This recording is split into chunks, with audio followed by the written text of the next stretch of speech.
Quality of market. आप two wheeler और three wheeler जितना भी मार्केट के अंदर अभी गया है, क्या आपने उसको एनालिसिस किया है कि लोगों की क्या रिपोर्ट है, यूजर की क्या रिपोर्ट है, उसके बारे में क्या बता सकते हैं हमें, क्या उसका परफॉर्मेंस आ रहा है?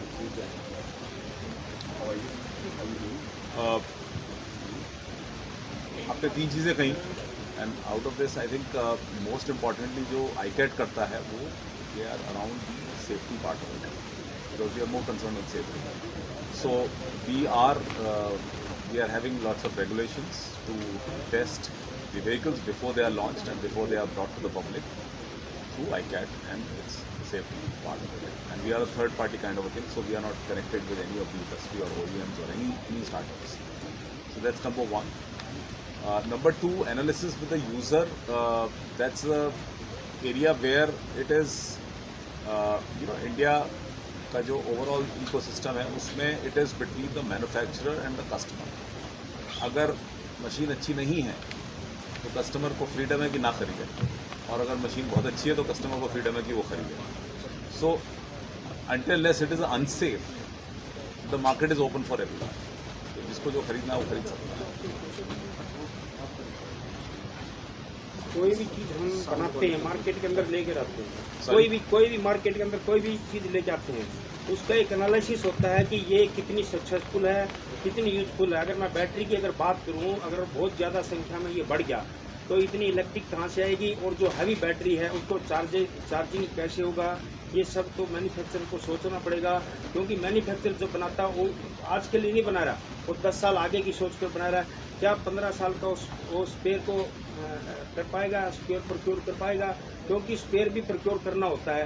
आपने कोई चीज़ बना दिया, मार्केट में उतार दिया, ये नहीं, मार्केट में उतारने के बाद उसका स्पेयर प्रोक्योरमेंट करना, उसकी सेफ्टी करना, वो कितना लॉन्ग रन करेगी और क्या उसमें यूजर को नुकसान तो नहीं होगा, ये भी आप लोगों ने देखना होता है मैन्युफैक्चरिंग में. सर इसके बारे में मेरा sir it is technical question sir, totally technical question sir. जहाँ तक गाड़ियों का स्पेयर से सवाल है तो गाड़ी रेगुलेशन हम जब गाड़ी बंद भी करते हैं 10 साल बाद तक भी स्पेयर से देते हैं. ये कानून है. तो जैसे इलेक्ट्रिक व्हीकल में जो भी OEMs कर रहे हैं उनको भरोसा है कि सारे लोग ये फॉलो करेंगे. और देश का कानून है, हम जब लाएंगे हम भी जैसे आज भी IC हाइब्रिड इलेक्ट्रिक व्हीकल में हम स्पेयर देते हैं. आगे चलते हुए लोगों को ये भरोसा है कि हाँ चलेगा, इतना साल चलेगा, जैसे आप चलाएंगे उसके बाद आपको पार्ट्स मिलेंगे तो प्रॉब्लम. सर सेकेंडली मेरा क्वेश्चन है, आप समझो उस क्वेश्चन को. सर जब भी कोई भी चीज़ फील्ड में आती है या हम मार्केट में लेके आते हैं, उसके ट्रायल होता है वो किस एरिया में, क्या हार्ड एरिया में वो काम कर सकती है, राजस्थान में काम करेगी या हाल्टीट्यूड में ये काम करेगी, और जब ठंड हो जाएगी, बरसात हो जाएगी, या उस एरिया में ये काम करेगी. ये सब चीज़ें मैन्युफैक्चरर उससे पहले बनाने से पहले ये सब चीज़ें ट्रायल करता है. इसका जवाब दीजिए.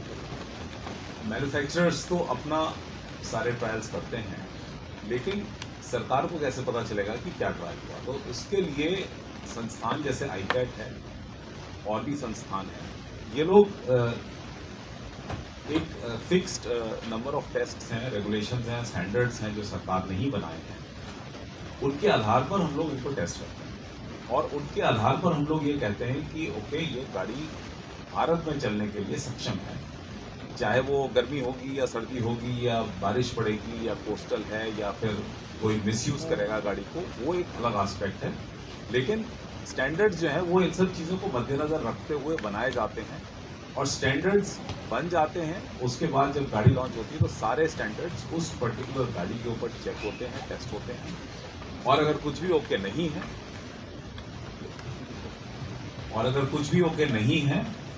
तो वो गाड़ी लॉन्च नहीं हो सकती है, और अगर सब कुछ ओके है तो वो गाड़ी लॉन्च हो सकती है. सर अभी एक्चुअली मिनिस्ट्री से बात कर रहे थे कि SOP बनाई, SOP कॉपी हमें मिल सकती है सर.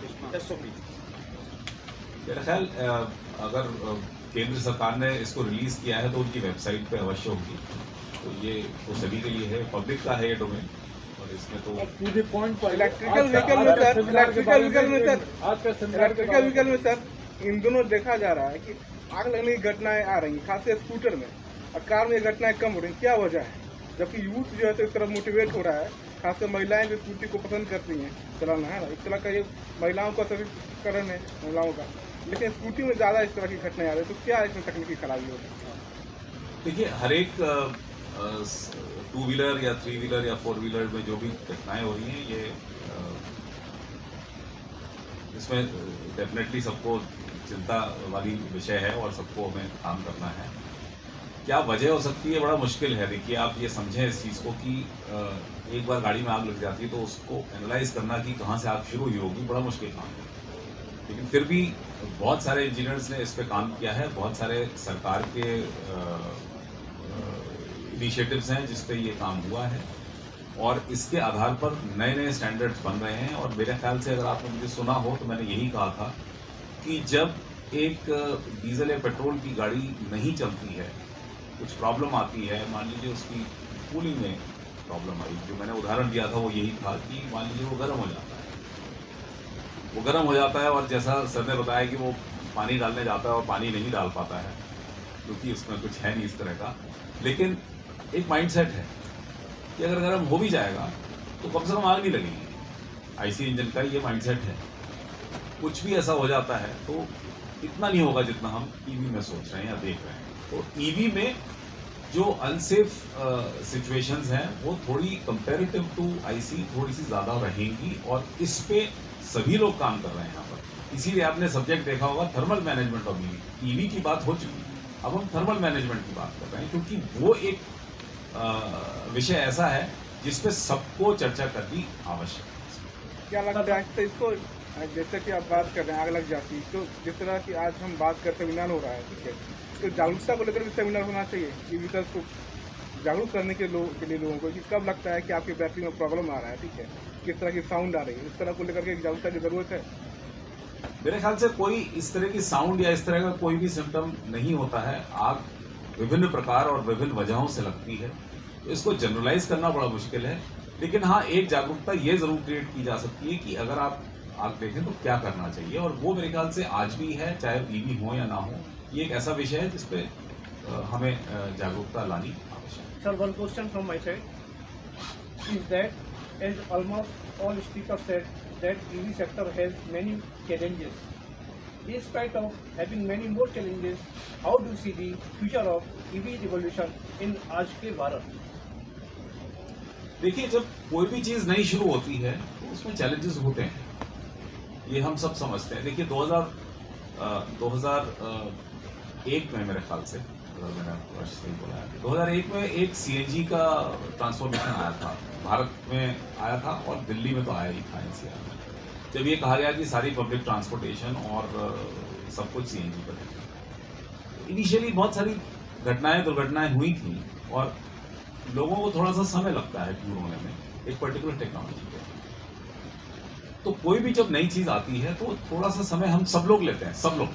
हम आज बात कर रहे हैं तो ये भी एक नई चीज हो रही है, क्योंकि हम ईवी की बात करने लगे, एक नई चीज है, तो इस वजह से कुछ प्रश्न और बन रहे हैं, जो कि अच्छी बात है। और इसी चीज को मैं भी बोल रहा हूँ कि जब भी कोई नई टेक्नोलॉजी आती है, थोड़े से ऊपर नीचे ऊंच नीच रहता है, और उसके बाद हम सब लोग इक्विलिब्रियम में आ जाते हैं, रेगुलेट हो जाते हैं, कंट्रोल में आ जाते हैं। हम भी एज ए यूजर भी जागरूक हो जाते हैं, एज ए रेगुलेटर भी जागरूक हो जाते हैं, सरकार को भी बहुत सारी चीजें सीखने को मिलती है। तो एक जर्नी होती है जो कि सभी लोग इसके थ्रू करते हैं। सर, इलेक्ट्रिसिटी प्रॉब्लम भी है इंडिया में, तो क्या ईवी व्हीकल्स जो है वो सोलर एनर्जी के थ्रू भी चल सकते हैं भविष्य में?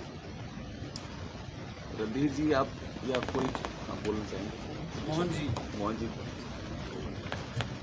नहीं, इसमें लाइक जो ईवी चार्जिंग स्टेशंस है, उसमें like can put up the solar panel also to generate the solar energy, and which can be used for electric vehicle recharge.